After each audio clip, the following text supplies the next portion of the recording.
আপনি কি জানেন শুধু শব্দ দিয়ে শরীরের রোগ সেরে যেতে পারে? ভাবছেন এটা মিথ? না, এখন চিকিৎসকরাই বলেছেন নির্দিষ্ট শব্দ মস্তিষ্কে রাসায়নিক পরিবর্তন ঘটাতে পারে। একে বলে সাউন্ড থেরাপি, মানে সঙ্গীতই ওষুধ।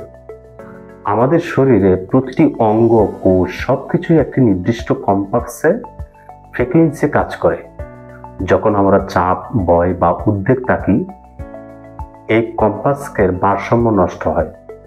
গবেষণা দেখা গেছে 432 হার্টজ বা 528 হার্টজ ফ্রিকোয়েন্সির মৃদু সাউন্ড শুনলে মস্তিষ্কে সেরোটিন আর ডোপামিন বেড়ে যায়, যেগুলোকে বলা হয় হ্যাপিনেস হরমোন।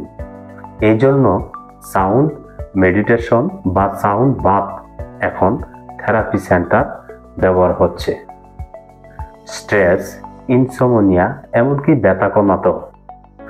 নরওয়ের একটি গবেষণায় দেখা গেছে যারা প্রতিদিন 15 মিনিট শান্ত সঙ্গীত শুনে তাদের রক্তচাপ গড়ে 10% কমে যায়। আর আমেরিকার ক্যান্সার হাসপাতালগুলোতে এখন মিউজিক থেরাপি রুম আছে, যেখানে রোগীরা কেমোথেরাপি নেওয়ার সময় গান শুনে। তখন মানসিক যন্ত্রণা কমাতে অনেকটা সহযোগিতা করে।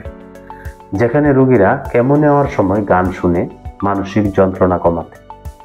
এমনকি নবজাতক শিশুদের কোমল লরি শোনানো হয়, যাতে তারা দ্রুত ঘুমায় আর ওজন বাড়ে। তাই গান শুধু বিনোদন নয়, এটা এমন এক অদৃশ্য ওষুধ যেটা মনকে ছুঁয়ে শরীরকেও সারায়। পরের বার মন খারাপ লাগলে ওষুধ নয়, হেডফোনটা কানে দিন আর শরীরের রিদমে ভেসে যান।